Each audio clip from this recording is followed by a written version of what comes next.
In my last video, I talked about using MIRO. I'm not sure how you pronounce it, so pronunciation police, don't come after me. I'm going to do a quick video on how to easily use MIRO and start documenting your processes. I'm going to show you the basic setup where you can easily start using it today. Let's get into it. Okay, I'm going to show you quickly how you can just start using MIRO for free and how to just create a simple flow very easily. So this is a clear canvas. These are your tools on the left here. Don't get overwhelmed by these. We're not going to use them all. You can use them all if you want to, but it's not necessary. We want to make this as simple as possible, and it's just a quick way to show you how to start using this tool for free. We're going to click on shapes and lines. I'm using a PC, so I'm going to left click. I'm not sure what buttons you need to click if you're using a Mac, but just select this option. We're just going to use a simple square and left click on the canvas.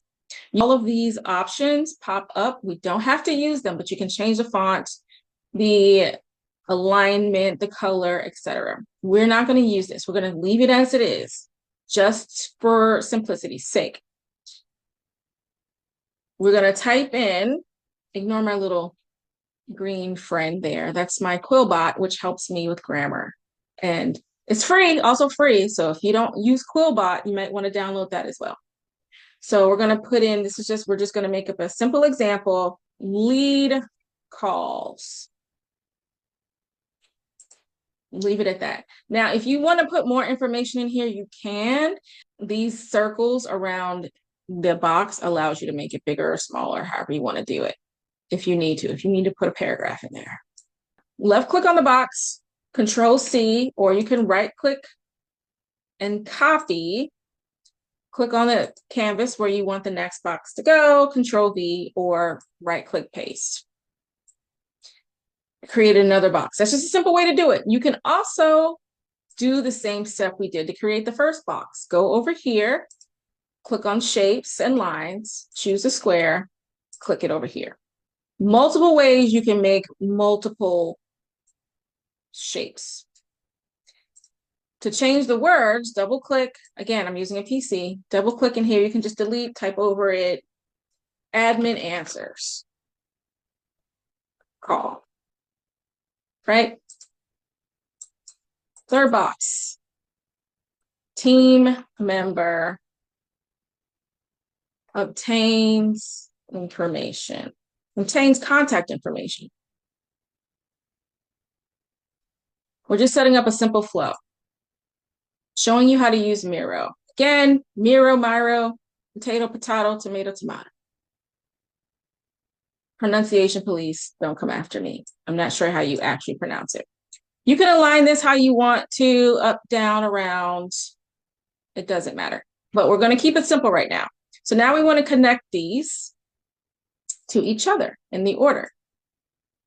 So we're going to go back to our shapes and lines. We're going to click this simple arrow.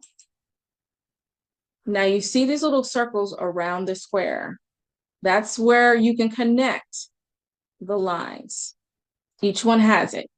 So you can connect. Click left click on the circle where you want it to start the connection, and then left click where you want it to end the connection.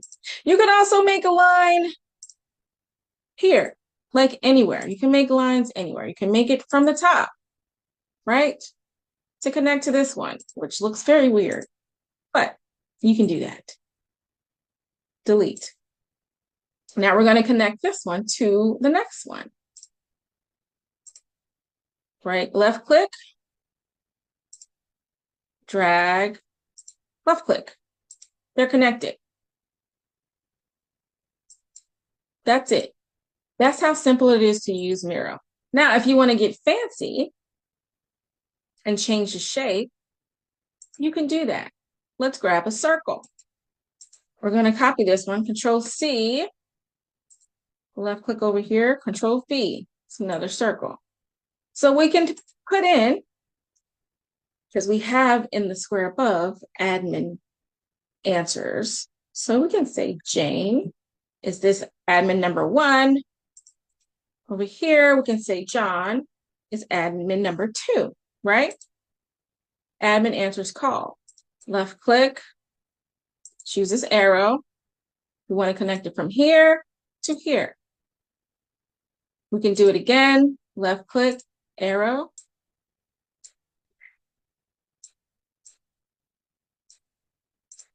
So there's a lot of things you can do with this, but this is a simple way to start using MIRO. Play around with it. Just start putting your flow, your workflow, your processes in here. Now, if you want to change the color or left click, you see this toolbar pops up. Change the color, right? We want John to be blue, to be green. Left click on Jane. We want Jane to be pink. Oh, that's very sexist. Okay, we don't want to do that.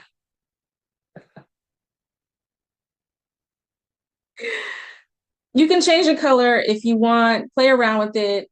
Just left click on any square or circle or any shape you have. And then this is where you change the color here. So if you want to change the color here, we can change this to make it more visually appealing or easier to see. You want to click on this one, we can change this as well. It's very simple. And if you want to add more, all you have to do is click on the shape that you want. Click on it, type in whatever information you need, connect the lines, and you can make this as big or small as you want to. You can put this anywhere. You can choose a different shape of a line. So many things you can do with this. It's very easy. It looks intimidating at first, but just start playing around with it. Start documenting those processes visually and tangibly out of your head. Hopefully you found that video useful. If you think of anyone else that might be able to benefit from it, please share it. And if you haven't already, like this video and subscribe to my channel. Also, book your free strategy session today so we can figure out if and how we can help you get your business set up and operating effectively and efficiently. Until next time, take care of yourself. I'll see you in the next video. Bye.